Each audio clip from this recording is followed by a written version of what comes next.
And now for more on our big story of the day, and that, of course, is what will be the ultimate fallout from the Obama administration's latest blunder, accidentally leaking the name of the highest-ranking CIA agent working in Afghanistan. That information, of course, is supposed to be classified. And as many of you have heard, the Kabul station's chief was included on a White House list given to reporters ahead of the president's surprise visit to the country over the weekend. As we told you, Ed Berliner is joining us here on the set for this discussion. Also, Lisa Ruth is here with us now. And Lisa, you know, your first thought goes out to the station chief, somebody who's obviously worked very hard and very long to get to this position, and then a seeming simple mistake, well, not a simple mistake, but a mistake by the administration. Do you think he's still in the country at this hour? I hope not. In terms of what has to happen, he's got to come out. There's no question. If you look historically, we've had 2 CIA station chiefs killed. One was taken hostage by Hezbollah, tortured and killed. And then we had Robert Welsh in Athens in 1975. Once that is out, once the name is out, it's such a target, and the Taliban certainly doesn't play nicely by the rules. I hope he's out of the country. There's so many people involved in any intelligence effort in any country. Now, what you have is one person here, granted, station chief, but one person.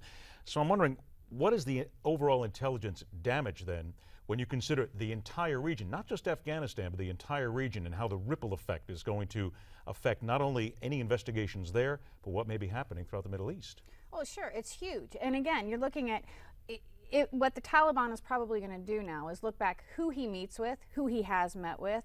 Then you're talking about, so not only Americans who are agency, but their sources and methods. If you've seen this person out with someone, they know they may be a source. Even if they're not a source, they could be targeted. And yes, absolutely, in terms of our operations in the Middle East, it's very damaging. How much more security is now going through the area when you consider that they now have, you just mentioned a lot of people that are on this list here that now have to be looked at.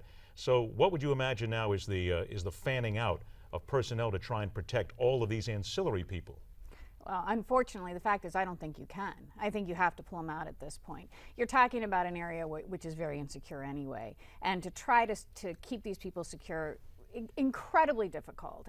I just don't think it's possible. You've got to pull them out, and that sets everything back. Because now, instead of, as you know, if I'm a case officer in country and say you're my source, and if I'm leaving, I turn you over to another case officer. All of a sudden I'm gone with no turnover. That source is extremely difficult to continue. You're going to have changes in operations. You're going to have very, very abrupt stops. That means we're going to be starting again. All right, so we're looking at a huge problem to deal with this now, but I also want to unfortunately talk about the fact that the administration seemed to learn about this, like a number of other things, from a member of the media here, at least the Washington Post White House Bureau Chief Scott Wilson. He was given the name of the CIA agent by the White House and says he drew it to their attention before the press office even noticed. Let's take a look here at what Wilson wrote. I asked the press official that was with us on the trip if they knew the station chief had been identified on the list. That person said that they did not know that, but that was because the list was provided by the military. They assumed it was okay. By this time, the list was out. My impression is these were very junior people trying to follow an order that they did not fully understand or get the ramifications of. The reporter, Scott Wilson, goes on to cite his own failure to review the list. He says, I wish I had. I regret it. You hear regret from a member of the press here. We haven't heard something so strong from the president himself here, but, you know, junior people. We heard General Hayden in that quote with the Newsmax story saying this was a rookie mistake in the 6th year of an administration. But Lisa, just how does this happen? Excellent question. It just shouldn't. And that's the problem. I'm baffled, to say the least. To somebody to say, oh, let's just give the COS, John Smith, a call. You know, that unheard of. This should never happen. Absolutely should not happen. I think it's lack of paying attention.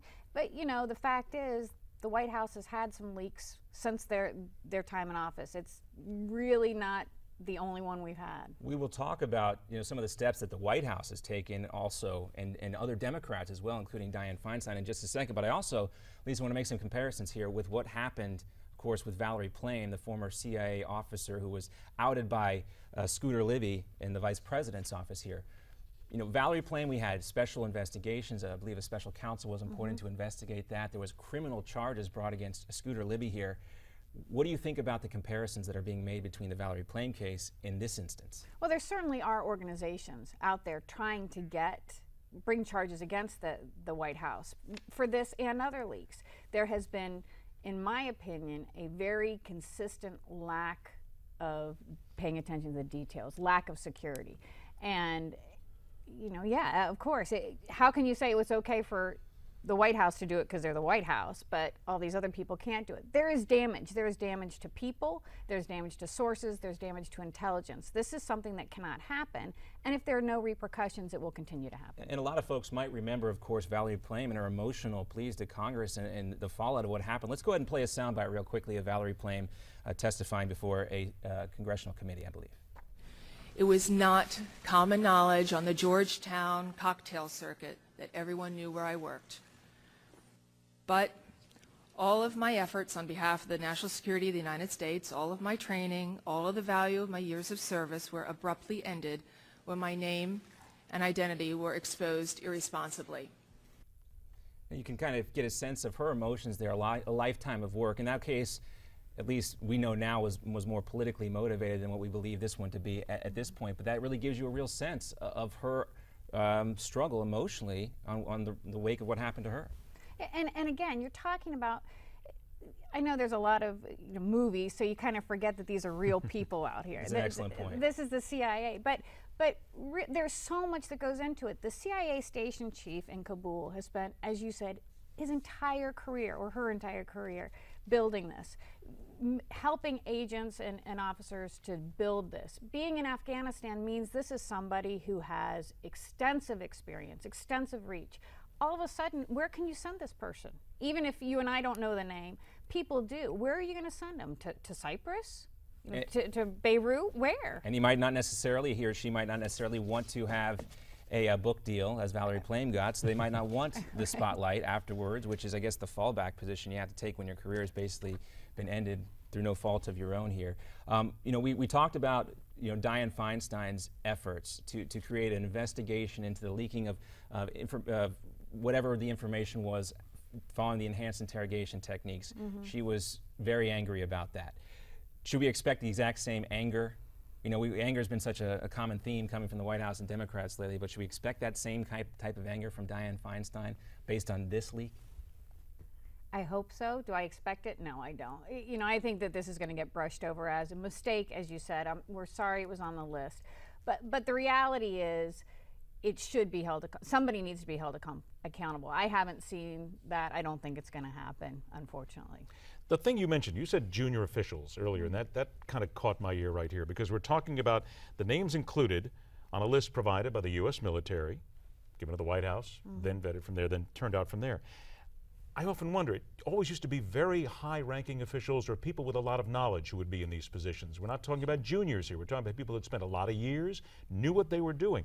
What does this tell us now about junior officials being involved, people not having the common sense to look at this, and what kind of people are now being employed by this administration in certain key places? It certainly does raise a lot of questions. And again, let's start with say a lower level person put this together. When I was in the government, there were so many levels of oversight. Believe me, it got a little bit old after a while. But not just the person who put the list together. What about the person who oversaw that? What about the person who oversaw that person? How does this get out without somebody along the line taking a step back and saying, wow, stop, we can't do this? You always used to want the key people in certain places to look, but it seems as if they're going, okay, well, maybe here, oh, we don't need this person. Oh, we don't need this person. They don't need to be this experienced. That's dangerous. Incredibly dangerous. Again, you know, it's very tempting. National security, it seems like a little chess game, sort of back and forth. This is real people. This is real deal. This is real life. The repercussions are enormous. And if you're not prepared to put the right people in the right places, you're going to have a real problem. All right, guys, well, we'll keep looking for the White House to have a more definitive response. I'm sure they're trying to get to the bottom of exactly what happened here, but like we told you, and so many other things, they seem to learn about this from a member of the press, the White House bureau chief for the Washington Post, bringing this to the attention of the White House press office. Just a real head scratcher, kind of a palm to forehead moment going on at the White House. Ed? Too many of those. Yeah, seemingly too many of those. Ed, we'll have you through the rest of the show. Look forward to seeing you back. Lisa, always great to see you, and thanks for your insight on this. Thank you. Of course, we want to hear from you as well. What do you think? Was this maybe an intentional effort by the White House to do this? A lot of people are asking that question right now. You can reach out to us on social media. Get to us on Twitter At Newsmax TV, the hashtag there, America's Forum. You can find us on email, connect@newsmaxtv.com, or reach out to us on Facebook, facebook.com/NewsmaxTV. We'll be back with more here on America's Forum after this.